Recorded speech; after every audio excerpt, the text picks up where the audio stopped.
From Hollywood, it's time now for...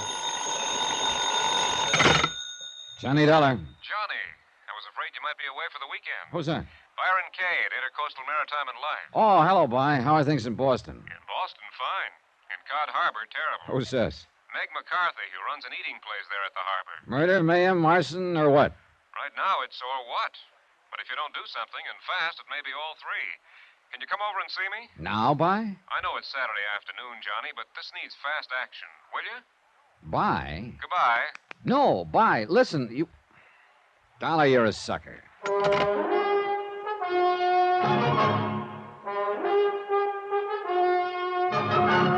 Tonight, and every weekday night, Bob Bailey in the transcribed adventures of the man with the action-packed expense account, America's fabulous freelance insurance investigator... Yours truly, Johnny Dollar.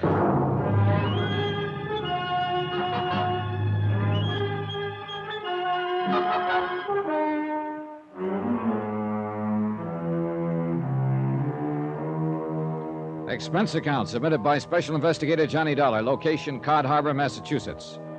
To the Intercoastal Maritime and Life Insurance Company. Following is an accounting of expenses incurred during my investigation of the Meg's Palace matter. Expense account item 1, $7.30. Cab from my apartment, train fare and incidentals to Boston. Byron Kay was a good insurance broker, and I figured he wouldn't have called me over a weekend unless it was pretty important. To get right to the point, Johnny, insurance on the Palace is only for $15,000. Wait a minute, By. What is this Palace, a fishing boat? No, it's what Meg McCarthy calls a restaurant, right down on the dock. Cod Harbor, you say? That's right. Well, what seems to be the trouble over there that couldn't wait till after the weekend? Well, like I told you, this character, Meg McCarthy, runs a so-called restaurant down on the docks, the Palace. I sold her $15,000 insurance on it. And, Johnny, it's quite a place. What do you mean by that? We also carry $25,000 straight life insurance on Meg herself. Separate policy, of course. Which one are you worried about, By? Both, I think. Huh? Matter of fact, the more I think about it, the gladder I am that she didn't fall for my pitch when I tried to get her to increase the coverage on the cafe. If she had, our necks would really be out. Well, what's the matter? Isn't it worth $15,000 now? Oh, sure, at least. Even if it doesn't look it. You know, the stoves, equipment, and all that sort of stuff are in the coverage, too. Then I'm afraid I don't see what Thing you're... is this, Johnny. Meg has been threatened. By whom? How? Who knows? Anyhow, she's notified me that there have been a couple of attempts to set fire to her place. Since she lives upstairs in it, that means danger to her own life, too. Uh-huh. And the whole $40,000 is at stake. Yes. Will you go up there right away and see what you can do? Today? Tomorrow? Sunday? Look, maybe you can get in some fishing. I understand you're quite a fisherman. Oh, now, the last 3 times I was promised fishing while working on a case, all I did was cut bait. Proposition. If you don't get in at least a full day's fishing trip while you're up there, I'll double whatever you line up on your expense account. Sounds mighty tempting. How about it, Johnny? Okay, By. You asked for it. Item 2, $11.95, transportation back to Hartford, then on to Cod Harbor the next morning. Fine way to spend a nice warm Sunday. Nice place, too, if you lost your sense of smell. There were 2 or 3 dozen fishing boats of all shapes and sizes tied up at the long dock and piers that comprised the important part of the village. For housing, there was a scattering of weather-beaten shacks, 1 store. Meg's Palace turned out to be the biggest, most disreputable-looking of the dockside eating places, and since there was a closed sign on the front door, I went around to the back. And I tell you, get off the clean scrub floor of my lovely joint your water is facing below.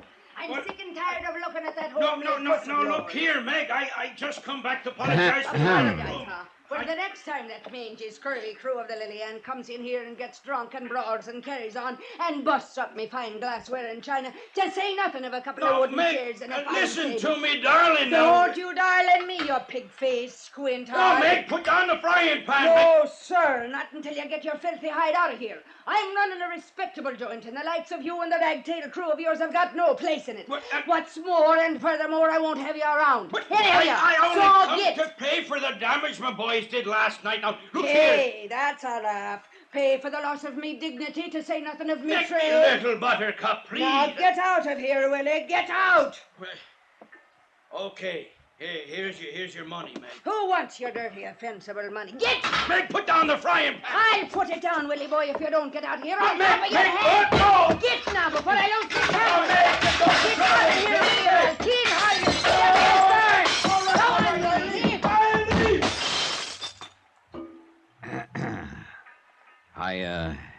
Excuse me, Miss McCarthy?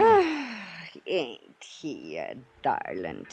Ain't he the sweetest man you ever did see? Huh?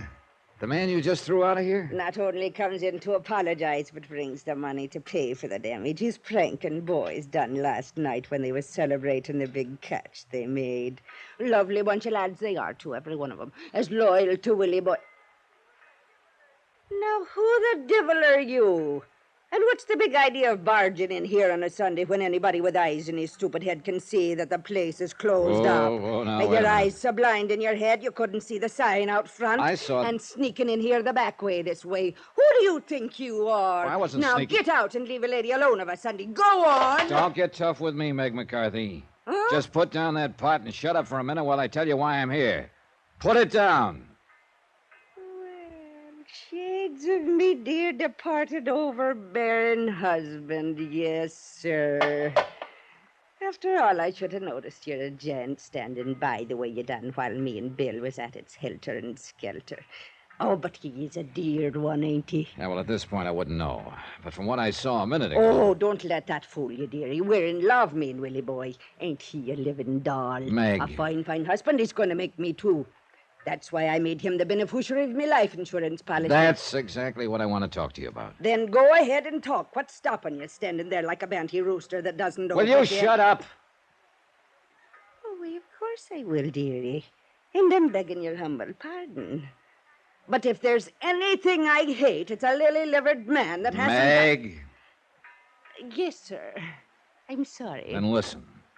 Yes, sir. My name is Dollar, Johnny Dollar. I'm an insurance investigator. Insurance investigator, eh? Well, in spite and despite of your pretty clothes and pleasing manner, I don't want any you've already got. No, you don't understand, I've Meg. got all I can handle. I'm just... And from the looks of things, these past couple Will you of... shut up a minute? Of course, dearie. I'm sorry. You call the insurance company, Mr. Byron Kay, in Intercoastal Maritime. Oh, yes, dear little pasty-faced Byron boy. Why, do you know if he'd had half the guts and get of a he-man, he would have sold me twice the insurance he did? Well, that's not quite the way he told it to me. Well, So if you- it's the way I'm telling it to you. Oh, what am I going to do, darling, if they wreck my place the way they're trying? Who? This Willie boy, as you call him, who was just in here? That's effeminate. What? He's Captain Billy Morgan, Bill to you and any man what calls him Oh, Willie. put it down, will you? And stop yapping your head off and answer my question. Yes, sir. Now, is Captain Bill Morgan one of the people you suspect of trying to wreck this ugly-looking hash house? Oh, I love you, boy. You talk like a real sweet, overbearing man. Then answer my question. Well, of course he ain't. Willie boy wouldn't hurt me any more than I'd touch a hair of his pretty head if he had a hair on top of it. All right, then who? Johnny boy, there's a dozen of 'em like to see Meg's palace burned to the ground. Blast their black thieving souls. Why? Because I give 'em the best and the most food in the harbor. That's what the man gets here.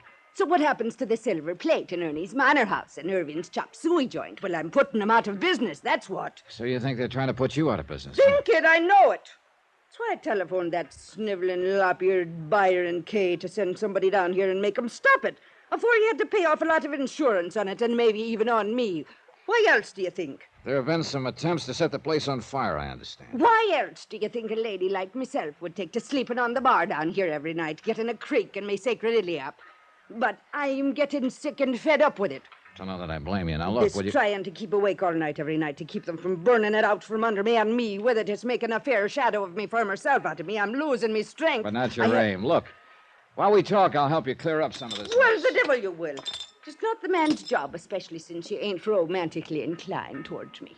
But you would let Bill Morgan clean up for you, huh? He was the cause of it, wasn't he? So if he and his boys don't show up before nightfall and take care of it, so help me, I'll keel-haul them every one. Besides, if he's going to be me old man when the fishing season's done, he's got to know how to keep in line. Now, You say there are people you suspect of trying to fire this building. 3. All right, 3. Now, who are they? The owners of the other restaurants here on the docks? Aye. First, there's Clem Harris, what runs the Silver Plate. Oh, and a sly one he is. Yeah, what do you mean? He's too soft and polite and soft-spoke. Me, I never trust a man unless he talks up like a man. I guess that's why I like you, dear. Well, who are the others? Ernie Turner at the Manor House Cafe. Oh, yeah. Is that the big place down at the other end? What? The little hole in the wall next to the bait stand. And half the time the customers don't know whether they're getting bad food or thawed out bait. And the third one. Yeah? Ah, that stubborn mule that runs Irving's chop suey joint. Irving who? What's his last name? Irving? His name's Tony. His name? Now, wait a minute, will you please? Sure. Tony Fortino, Italian. Then why is it Why a chop suey place? If anybody has eyes, he would have saw how the sign was changed. First, the Chinese had it with chop suey. Yeah? Then came Irving with kosher, so he added his name to it, and now it's Tony. Well, then why? Only there wasn't any more room left on the sign, so stop complaining. Okay, Meg, you win. But have you any specific reason to suspect any one of them? One of them? I suspect them all, the dirty conniving. Why? Because they're a dirty conniving. I'll tell you why. Because they won't sell out to me. Because they all three keep open competing with me, and that's 3 against 1, so they're a dirty conniving. All right, you said that. Well, aren't they? How would All you... right. Yes, sir. I love it when you speak to me that way, Johnny boy. So you said. Now, I asked you if you have any specific reason for suspecting any one or all of them. Well, of course I have, on account of the threats they sent. How do you know they sent them? Because I suspect them, that's why. And what happens 3 times they tried to set fire to my look. Meg, you don't have one bit of actual evidence against any of them, do you? Well, do you? No, but I suspect the dirty conniving... Hold it, please. Are you sure those fires weren't accidental? Accidental? Well, with all the dirt and grease you leave around this In shack. the middle of the night with a stove fire banked like I've been doing it for 20 years, and with all the fires starting outside where they have no business. Look, Johnny boy, I'll show you where they started outside. Well, now that's a good idea, because so far I confess I can't get very much alarmed over what's happened. Don't the whole town know I'm closed on Sundays? Hello, and what kind of a blubber-headed incompoop would be calling Meg's Palace on a Sunday when everybody knows... I want Johnny Dollar. Huh? Oh, of course. The gentleman's right here. It's for you, Johnny boy. Oh? Hello, Johnny Dollar. We know why you're here, Dollar. Oh, yeah? Who's we? But you won't be here long, understand? Well, now that's a matter of opinion, isn't it? Either you go quiet the way you came, or you go in a long wooden box. Get it? Now, what is it, Johnny boy? Come on, Meg. Let's get to work.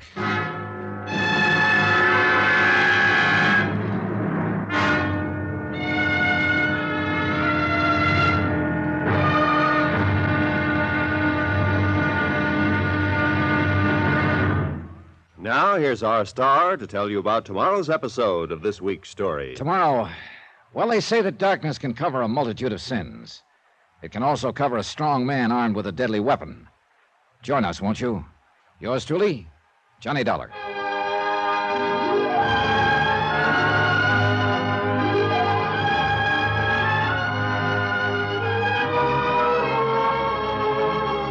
Yours truly, Johnny Dollar, starring Bob Bailey, is transcribed in Hollywood. It is produced and directed by Jack Johnstone, who also wrote tonight's story.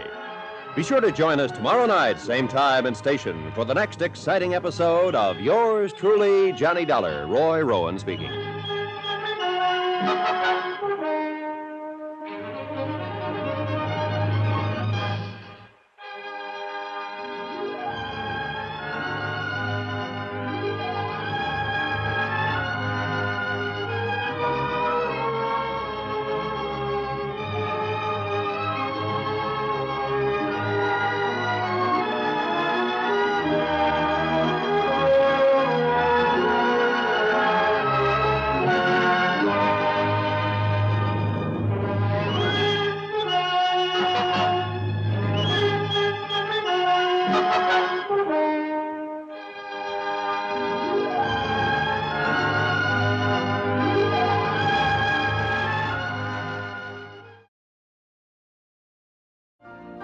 You've been listening to the OTR Gold Network. Find more classic radio at otrgold.com.